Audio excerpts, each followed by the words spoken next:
जोरदार नारे से बाबा साहब को याद करेंगे।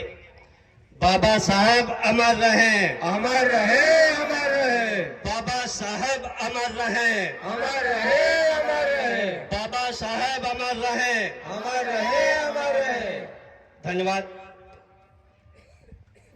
आज जनपद जौनपुर के इस मशहूर ग्राम सभा माधवपट्टी,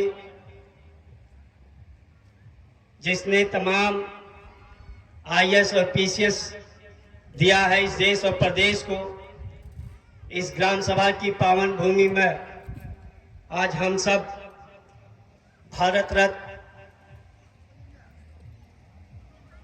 डॉक्टर भीमराव अंबेडकर जी की 131वीं जयंती के अवसर पर उपस्थित हैं। यह हम सब का परम सौभाग्य है। इस अवसर पर मंचासीन डॉक्टर रतन मौर्य जी, राय साहब यादव जी, विक्रमा प्रसाद गौतम जी, कमलेश यादव जी, मानवेंद्र गौतम जी, संतोष मौर्य जी, केपी सोनकर जी एवं तमाम हमारे बड़े बुजुर्ग नौजवान साथी, माताओं बहनों, भगवान स्वरूप ये जो छोटे छोटे बच्चे हैं और साथ ही साथ राष्ट्रीय जागृति जत्था के लोग जो अपने गीत संगीत से हम सब के अंदर जो जागरूकता लानी चाहिए, जिसका प्रयास कर रहे हैं, सब आप सबको बहुत बहुत साधुवाद। आज 14 अप्रैल है, भारत के संविधान रचयिता बाबा साहेब की जयंती पूरा देश मना रहा है। कुछ वक्ता आए, कुछ आज जब तक कार्यक्रम चलेगा तो आपके बीच में तमाम वक्तागण आएंगे जो बाबा साहेब के जीवन चरित्र पर, उनकी शिक्षाओं पर अपना प्रकाश डालेंगे। सचमुच आज के दिन हमें ये नहीं भूलना चाहिए कि बाबा साहेब आजीवन जो भेदभाव बर्दाश्त करते रहे, लेकिन जब उन्हें मौका मिला इस देश के संविधान को लिखने के लिए,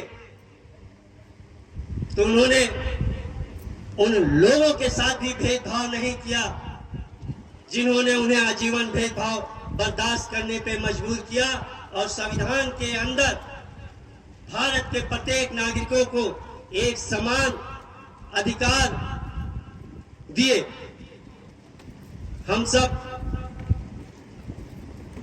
कृतज्ञ होकर आज बाबा साहब को याद कर रहे हैं, अपना श्रद्धांजलि उनको अर्पित कर रहे हैं। लेकिन मैं समझता हूं कि असली श्रद्धांजलि तो बाबा साहेब की तभी होगी जब हम उनकी शिक्षाओं से सीख लेंगे, जब हम उनके बताए हुए रास्तों पर आगे चलेंगे और अपने इस भारत देश को विश्व का सबसे अच्छा राष्ट्र बनाने के लिए हम आगे बढ़ेंगे, तत्पर रहेंगे। मैं मानता हूं कि हमारा ये जो देश है, धर्मनिरपेक्ष देश है। हम सभी धर्मों को एक समान भाव से देखते हैं, लेकिन हमारा जो सबसे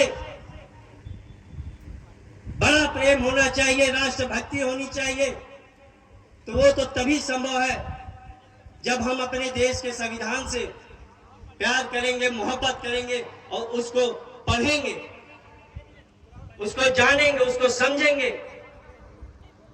हमारा जो बाबा साहब का दिया हुआ संविधान जो हमें यह सीख देता है कि हमें अपने अधिकार और कर्तव्य, हमको अपने अधिकार अगर हमें अपना लेना है तो हमें अपने सामने वाले जो कमजोर है, जो वंचित है, जो शोषित समाज है, उसका भी अधिकार देने के लिए, उसको दिलाने के लिए, उसको जगाने के लिए हमें आगे बढ़ के संघर्ष करना होगा।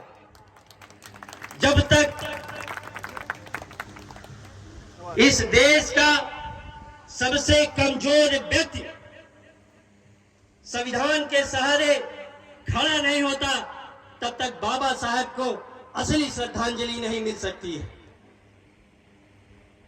जब हम बाबा साहब के सच्चे अनुयायी तभी हम बन सकते हैं जब हम गरीबों के लिए, मजलूमों के लिए, वंचितों के लिए, शोषितों के लिए लड़ाई लड़ने के लिए हम आगे तत्पर खड़े रहने के लिए तैयार रहेंगे। हमें एक जो बाबा साहब के सपनों का भारत था, उस भारत का निर्माण करने के लिए हमें आगे आना होगा, तभी बाबा साहब की सच्ची श्रद्धांजलि होगी। मैं आज आपको बाबा साहब की बातों को याद दिलाने के लिए आया हूं आपके बीच में। आपके बीच में मैं वो बातें बताने आया हूं जो हमें संविधान अधिकार देता है। हमारे और आपके लिए सबसे अच्छी जो पुस्तक है, जो हमें अधिकार देती है, वो भारत का संविधान है। उसकी प्रस्तावना को मैं उम्मीद करता हूं हमारे यहाँ उपस्थित जितने भी नौजवान साथी हैं उसकी प्रस्तावना को जरूर पढ़ेंगे और हमारे दूसरे साथियों को उसको बताने का प्रयास करेंगे। आज समय बदल रहा है, आप सब लोग सहमत होंगे।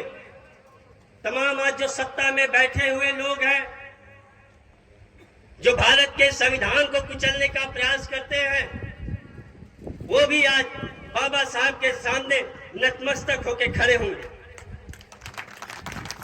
लेकिन हमें और आपको ये जागरूकता बना के रखनी है कि बाबा साहब का तो सच्चा अनुयायी वही हो सकता है जो बाबा साहब के लिखे भारत के संविधान को पूरा का पूरा सम्मान दे।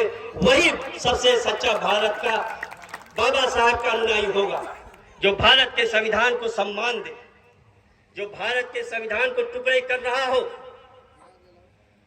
जो भारत के संवैधानिक ढांचाओं पे ठेस पहुंचाने का काम करता हो,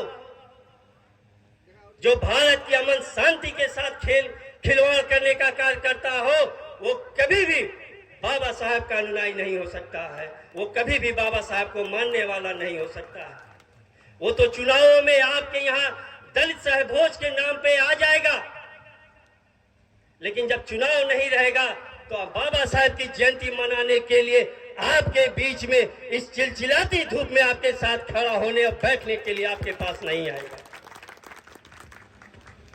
हम सब जितने भी मंचासीन लोग हैं, जो भी यहाँ पे उपस्थित हैं, जिनके दिलों के अंदर सच्चे मायने में बाबा साहब की ज्वाला धड़क रही होगी, तो मैं समझता हूं कि उन सब का यही सपना होगा कि हम सभी लोग मिलकर बाबा साहब वाले भारत का सपना पूरा करेंगे, उनका भारत बनाने का प्रयास करेंगे। वो भारत जहां पे महिलाओं को पूरा सम्मान दिया जाता है, वो बाबा साहब वाला भारत बनाएंगे, जिस भारत में सभी धर्मों के बीच में आपसी प्रेम और सद्भाव की बात की जाती है। नफरत फैलाने वाले धार्मिक लोगों के लिए इस देश के अंदर कोई जगह नहीं होनी चाहिए। यही बाबा साहब हम सबको, आपको वर्षों पहले शिक्षा देकर गए, आगाह किया। हमने आपको आगाह किया कि हमारा देश कभी ऐसे लोगों के चंगुल में न आ जाए जो हमें और आपको धर्म के नाम पे लड़ाए और हमारे और आपके विकास को रोक दे। हमें बाबा साहब ने सदैव यही शिक्षा दी कि शिक्षित बनो, संगठित रहो और संघर्ष करो। तो शिक्षा आप सब जानते हैं कि रोज नई नई तकनीक आ रही है, उनकी भी शिक्षा लेना आज हम सब की आवश्यकता है। संगठित रहना है, हमें आप में एक दूसरे के साथ सम्मान के साथ रहना है, एक दूसरे को